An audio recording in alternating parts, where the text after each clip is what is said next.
తిండిబోతు కుటుంబం అమాయకురాలైన కోడలు. ఒక గ్రామంలో రామారావు కుటుంబం అంటే 10 ఇళ్ళకి తెలుసు. కారణం వాళ్ళింట్లో ఎప్పుడు కుంపటి మండుతూనే ఉంటుంది. పొట్ట నిండిన ఇంకా ఏమైనా తినాలనే ఆశ వాళ్ళది.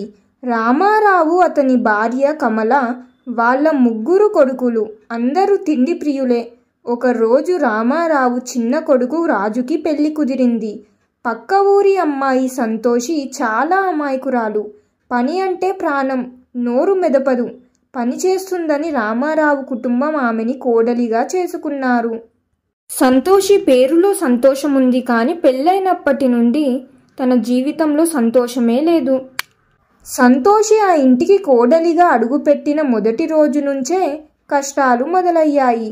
ఉదయం 4 గంటలకే నిద్రలేచి స్నానం చేసి ఇంటి పనులు పూర్తి చేసుకుని వంట మొదలు పెట్టేది. ఇంట్లో 10 మందికి సరిపడ వంట చేయాలి. అన్నం, పప్పు, కూరలు, పులుసులు, వేపుళ్ళు అన్నీ 2-3 రకాలు ఉండాల్సిందే. ఉదయం 7 గంటల కల్లా అందరూ భోజనానికి కూర్చునేవారు.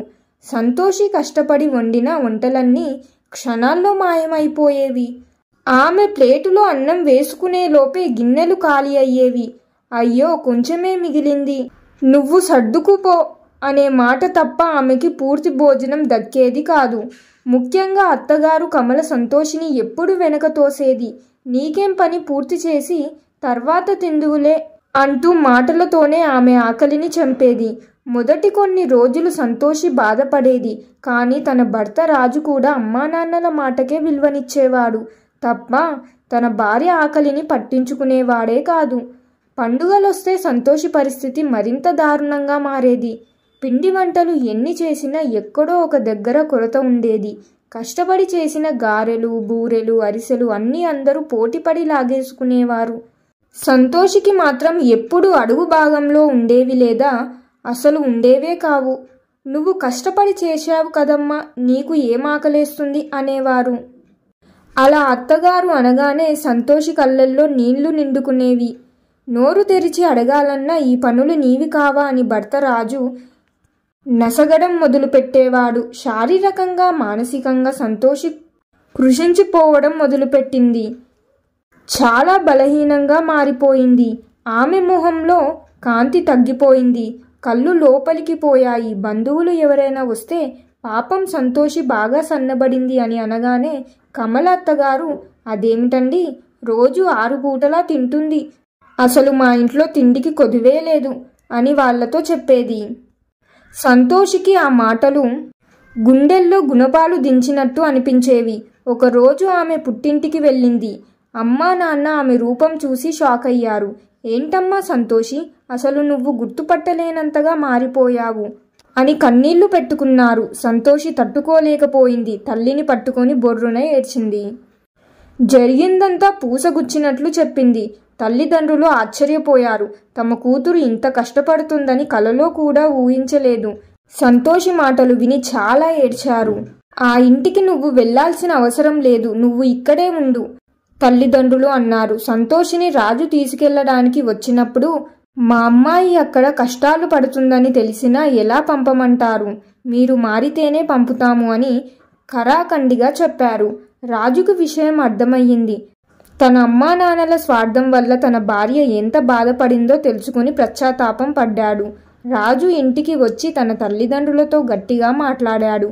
మీరు చేసిన తప్పు వల్ల సంతోషి ప్రాణాల మీదికి వచ్చింది. తాను చాలా బలహీనంగా మారిపోయింది.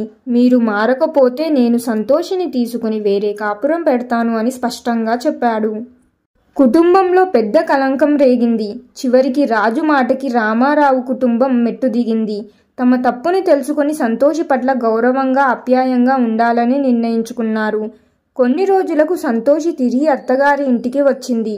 ఈసారి వాతావరణం మారింది. ఆమెకి ముందుగా భోజనం పెట్టి నువ్వు తిన్నాకనే మేము తింటాము అని అత్తగారు చెప్పింది. కుటుంబ సభ్యులందరూ ఆమె పట్ల ఆప్యాయంగా ఉండడం చూసి సంతోషి కళ్ళల్లో ఆనంద బాష్పాలు నిండాయి. ఆమె ముఖంలో మళ్లీ నవ్వు పూసింది. కుటుంబం అంతా కలిసిమెలిసి సంతోషంగా జీవించారు. ఇప్పుడు కేవలం సంతోషియే పనులు చేయడం లేదు. కుటుంబంలో ప్రతి ఒక్కరూ పనులను పంచుకొని సమానంగా పనులను చేస్తున్నారు. కానీ ఆకలితో సంతోషపడిన బాధ ఆమె జీవితంలో ఒక చేదు జ్ఞాపకంగా మిగిలిపోయింది. ఇది నిజ జీవితంలో చాలామంది ఎదుర్కొనే సమస్యలను ప్రతిబింబిస్తుంది. అనగా నిజ జీవితంలో చాలామందికి ఇది జరిగే ఉంటుంది. ఈ కథ ద్వారా నేను మీకు తెలపాలనుకున్న నీతి ఏమిటంటే, కుటుంబ సభ్యుల మధ్య ప్రేమ, గౌరవం మరియు అవగాహన ఉండడం ముఖ్యం. ఇతరుల కష్టాలను గుర్తించి వారి పట్ల దయతో ఉండాలి. ఒకరి కష్టాన్ని మరొకరు పంచుకోకపోతే ఆ కుటుంబంలో నిజమైన సంతోషం ఉండదు. స్వార్థాన్ని వీడి ఇతరుల అవసరాలను, ఆకలిని గుర్తించగలిగితేనే నిజమైన బంధాలు బలపడతాయి. ఈ కథలో సంతోషి ఆకలిని, కష్టాన్ని ఆ కుటుంబం గుర్తించలేదు. చివరికి రాజు జోక్యం చేసుకుని తన కుటుంబానికి తమ తప్పును తెలియజేసినప్పుడు మాత్రమే పరిస్థితులు మారాయి. ఇది మన జీవితాల్లో కూడా ఎంతో మందికి వర్తిస్తుంది. ఎవరైనా ఇబ్బందుల్లో ఉన్నప్పుడు వారిని అర్థం చేసుకుని సహాయం చేయాలి. అప్పుడే నిజమైన మానవ సంబంధాలకు విలువ ఉంటుంది. ఈ కథ మీకు నచ్చిందా? ఇలాంటివి మీరు నిజ జీవితంలో ఎదుర్కొన్నారా అనేది కామెంట్స్లో తప్పకుండా మీ అభిప్రాయాన్ని తెలియజేయండి. ఈ కథ మీకు నచ్చితే లైక్ చేయండి. మీ ఫ్యామిలీ అండ్ ఫ్రెండ్స్ తోటి కూడా ఈ వీడియోని షేర్ చేసుకోండి. ఇలాంటి ఇంకెన్నో ఇంట్రెస్టింగ్ కథల కోసం మన ఛానల్ని సబ్స్క్రైబ్ చేయండి. ఇంకొక మంచి కథతో మళ్ళీ కలుద్దాం.